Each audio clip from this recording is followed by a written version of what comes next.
Ganders. Yo, what's going on, you happy people? Today is the 13th of March 2022. How you doing? I hope you're well. As you may have just heard and last heard about us, we was like lost at sea. We didn't know we were, but last night when it was still dark, we ended up washing up on this mad place, and we found this hatch, and like we're underground now. We're safe now, right, Marius? Marius, you're all good, ain't you, bro? Yeah, I'm all right, but it was quite rough last night. Yeah, it was a tough one. But we're gonna carry on like normal anyway, and we're gonna explore this weird hatch place. I'm getting proper lost vibes, bro. I'm getting lost vibes. I'm hoping it isn't that ending where we're all in purgatory. Yeah, I feel it too. There is something weird about this place. I wonder how we ended up here. Yeah, and there's no electricity. Like there's this hum, this constant hum that we've got near us, but like all the lights, they're just like they're glowing. They got that like like almost like glow sticks kind of vibes. And then they disappear. They're like on and off. They can like when we're walking through, they're like up. It's like almost like how lights are now, where they just switch on when they sense you. There's something weird going on here, man. We don't know what's going on in this place. So we're just gonna have to call this episode The Hatch, innit? So let's go exploring. Let's have a little look deeper into this place. The room that we're in, we've got beakers, we've got suppliers, we've got tons and tons of alcohol. I don't know how the alcohol was being made or put together.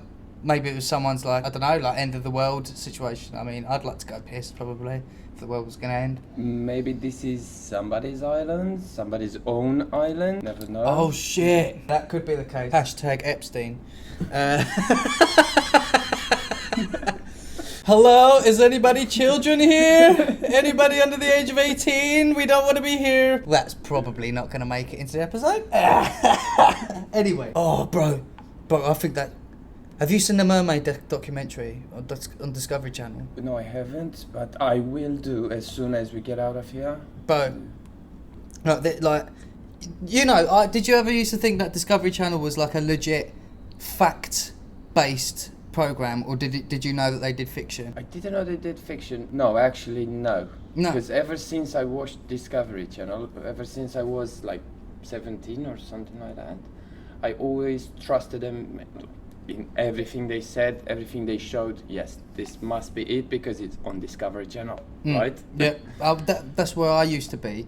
And then this Mermaid documentary come out, yeah? And it was like, they had it all dressed up about, it's not DARPA, it's like the equivalent to the like NASA but for the sea, right?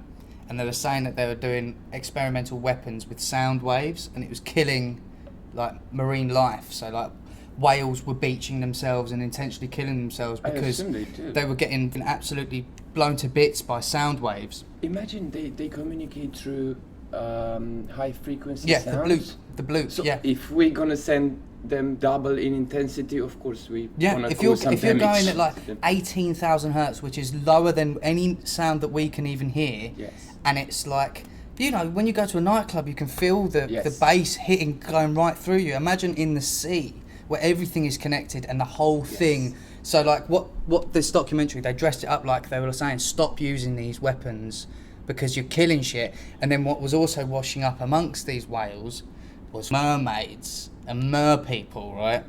And they dressed it up so well. It looked so realistic. They did like found footage. They even had someone with a blurred out face and an altered voice where he was talking like that. I've seen it. And on the CIA, and then there was, and then all these people that used to work for the CIA, and it's just like, stop pretending that you retired and you can go out writing a book about it. Fuck off. That's not the truth. Come on. But like they dressed it up so well, where they were saying that in the missing link of like humans from apes to humans, we divided either into like aquatic mammals, so like dolphins and whales, and then we went the Homo erectus, monkeys, humans and stuff. And like when you look at humans' hands, in between our fingers we have webbing, but if you look at an ape's hands, they don't have the webbing, because it goes to show that we had aquatic time swimming. And the fact that our fingers form them weird little ridges on the fingertips if you've been like water Ganders, too long. Ganders, they do have this webbing. Yeah, exactly. Tying it back to our logo and all that. Like it's like apparently that's like the fingerprint, the sign of our ancestors, that where we divided, where humans gain intelligence by going into the sea and then eating stuff like mussels and shellfish and shit because they've got chemicals in it that made our brains grow, is what they're saying. That's true, yes. But then counter to that, there's ones that stayed on land but would forage in water, but then there was the ones that stayed in water and then foraged in the shallows with them. Yeah. And we used to apparently live harmoniously together until, let's just say, the white man turned up, because it's usually the white man comes along and fucks it all up for everyone. So there was a society where they was harmoniously together. The white man comes, the mer people fuck off because they're like, you guys only bring trouble, we're off skis. Then they've gone along with the whales' routes. When, like, you know that like birds, they migrate. Yes. Whales do the same thing. I know, yeah. Apparently mermaids and mer people migrate with them. So when I'm going to say NASA for the sea because I can't remember it. When they were doing that weapons, when they recorded it with the bloop, which is like whale song, they had this other sound which sounded like screaming of agony and pain. And it's like the way they play it. And then on the thing, they've got the little thing saying real audio footage. So it really, really envelops you into thinking, shit, this is real, this is real. Yeah. And I'm starting to feel like this is the place. I like to believe that in every single conspiracy or every single like doubt of any truth that's been put out there, there must be some little nugget of truth to that. Yep, totally agree. We could have potentially stumbled upon such a location because this is all very marine, very sea-like. We're getting fluorescence and stuff. Like there's a big tank. Weird lights that go on and off. Yeah, like in these deep tanks, we can't see in it, but we can see these little lights coming on occasion. It's just like, well, it can't just be sea monkeys, surely. But yeah, do you reckon mermaids could be real? I've never seen one, but as soon as I will get my diving classes done, I will go look for them. I want to grab a mermaid by the tail. We're going to catch him accidentally by fishing. What's the name of that creature with snakes? Medusa. Medusa. What if we find her? Eh? Well, we can't look at her. Or is it if she looks at us, we turn to stone, or if we look at her, we turn to stone? I think if we look at her. Yeah, but if we look at her through a mirror, we're all good. Yes. I mean, like, we could do, like we still have this put broken a mirrors GoPro here. on with a VR set, and we could still hang out of her. I mean, she's got to be pretty hot if a god got that pissed off and made you that like. That's a really mad concept, though, isn't it? I love Greek tales. I love them for how weird they are, because they almost seem like, because how far we've come in time. We think of it quite childlike, but it's like, but they're the ones that thought these things first, like the idea of a minotaur or a centaur. We have Narnia in our mind, like, oh, that's so cute, fantasy animals, and it's just like, yeah, but Greeks went, how did they exist? Who fucked the horse? Was it the man that fucked the horse, so you have the man top and horse bottom? What if the horse fucks the woman? The way around. Yeah, the horse fucks the woman, you have a horse head and woman's titties. You know, they're the ones that thought it through. And, like, you got to commend them for it because they've made a whole saga. They came up with democracy. Yeah, well, they love to claim that one, don't they? They love it. We made politics. That was us. Name anything in the world. Anything. Not the Greeks made it. Oh, bro, they do. Yeah, they claim everything. Have you not seen My Big Fat Greek Wedding? No. It's a film where the dad in it, everything comes from Greece. Everything, you know, and the girl's just like, oh yeah, well what about the state of kimono? And he's like, kimono conmigo. Don't know what that is, but still. Kimono comes from the word kimona. So kimona, Greek. There you go. Yeah. It's fucking great. It's absolutely hilarious. But they, democracy, and then like you've got the Romans. They made roads, you know, like paved roads and shit. Funny facts about Romans. They didn't actually know how to make curves on the roads. So this is why they mostly had straight on, boom, 90 degrees right, 90 degrees left. Really? Yep. But what about the Colosseum? that's a different stuff. But on the road So wise, just for their roads, for their paves and go. shit. Right, okay.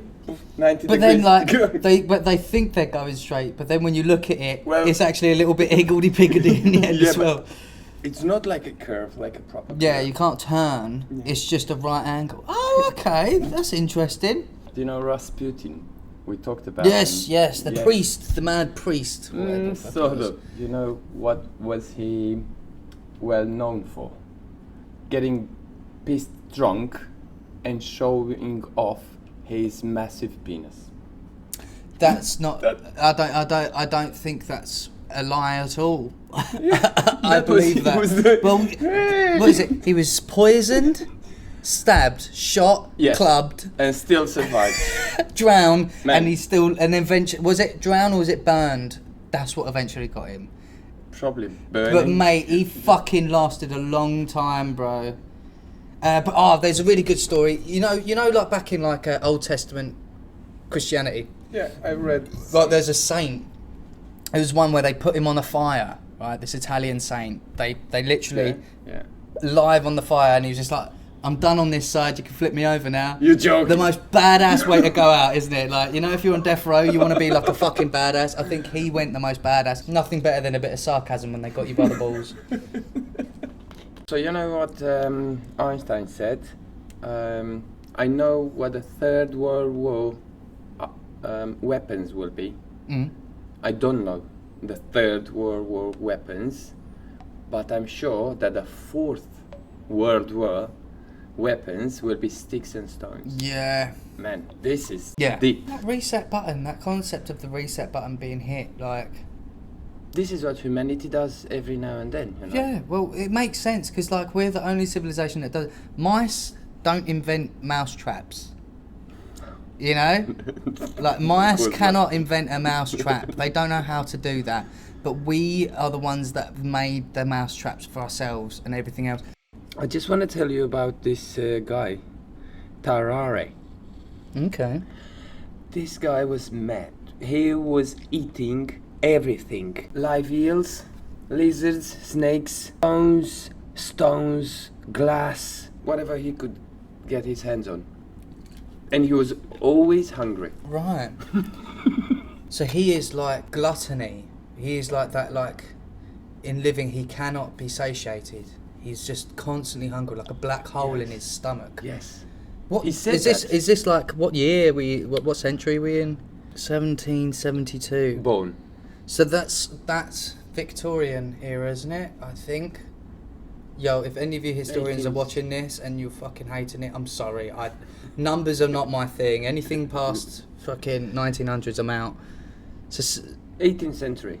yeah, the 18th century, and he was French. Yeah, I read a book. It's called. It's written by Gustave Le Bon. It's a French guy, and it's called The Masses, like mass of people. Mm. Basically, the whole idea is that when a couple of lawyers, a couple of judges, a couple of MPs, a couple of you name it, you get any sort of people from any environment you want, lecturers, you name it, put them all together, and let's just say they are having a riot or something, you know. Once one of them starts breaking a window, the other ones will do the same. Even if they're- Mob mentality. Yes. Yes, yeah. Automatically you're drawn into it. Mm. And your IQ, if individually each of them is 160, Yeah. let's say, when they get together it will be probably 45 each. Yeah. Mob mentality, you can see it in gigs. And Like also big shows where you see the crowds moving, like the waves. It's Oh, like yeah. the ocean. Yeah. Bro, people die so often just from these things because you see it when, like, they've done it where they do panic, like panicking crowds, right? Oh, it's that's a not literal good. explosion. That's you not see it good. bursting. Like, it goes boom, boom, and then it ripples out everywhere. And bro, like, there's gigs, like, and then you've got that, is it Travis Scott? At his festival where they had literal dead bodies being, like, carried out, and he's just singing slowly, pointing at them, all like, like this weird fucking song, and they're just getting literally carried out, and it's just like people are screaming like, "Stop the fucking show, man!" He like dying. He didn't give a fuck. He was just doing his show. He was on his little plinth. I'm stunned. It's fucked, man. It's fucked. So like mob mentality is a very similar thing. It's just like the same thing as like in disaster situations. If someone collapses on the floor, and no one approaches them in the first 3 seconds, no one's gonna. No. You know? They're gonna step over it. They'll either step over it or just look. Yeah. Get their phone out and film, as opposed to get their phone out and call. It's just nature. So then, that's why when you're doing training and management and that, it is that you train to run to the fire as opposed to from it. Like like how you're taught. Like in a fire escape example, you're the one that's going right. Let's get the fucking bucket. Let's go and solve it. But there's not many of them people in the world, man. You know, since the dawn of the individual. They're also saying in regards of this mentality and stuff, that in a team, let's say a sport team or something like that, the team will be as fast as the slowest of their team member. Yeah. So basically it comes to that. Yeah. You can only move as fast as your slowest pack. But then wolves do it. The way wolf packs move is that they've got the eldest and the youngest at the front with a couple of the adolescent males to protect them. So they only move at the pace of the slow. And then you've got the top alpha is always at the back. He's always the one that's bringing up at the back, checking everything's fine. Smart. So like, then if anything's going bad up the front, they stop. He knows, and he knows. They pass it back, they stop, the adolescents are doing the thing, then dad comes through, alpha comes through, everyone alright, good, comes up to the front, then they deal with the situation there and then. Which is like, they've got it worked out, man. Like, they've had it that way since fucking way before humans have ever come about, you know? And the lions, they do the same way. The lioness. The lioness is, they're like, that's what I like about, when they say the king of the jungle is the lion, it's just like, it's not because he's the biggest cat of them all. The biggest cat is a tiger. Tigers are fucking huge. If you're going pound for pound fighting, a tiger will beat a king, like a lion, any day. But the reason why he's the king is because he does fuck all. All he does is he fucks the bitches, plays with the kids, occasionally catches a fucking thing, occasionally. But then there's that one video where it's just like, oh, I love it, where there was these fucking gazelles or zebras running past, female lion, male lion, and then she can't decide, and then someone's going, I'm not sure, and the male's like, come on, you're gonna run out, fuck! Oh no, I have to go for this shitty one. So fucking good. It's just like, you could just see that like proper discussion happening. It's like, come on babe, pull out, it's your turn, go! Fucked. Fucking brilliant. Okay, so time. Well, I think we've got enough there, Marius. Any parting words from today's episode? Well, I just want to say to the people that they should never try to go from Antarctica to wherever they live, because you're not going to make it. No, don't do this. Don't do what we did. Just stay safe. Listen to us and visit our website, which is www.proper-ganders.rocks, and stay safe. Peace. Thank you very much for listening to Propaganders podcast.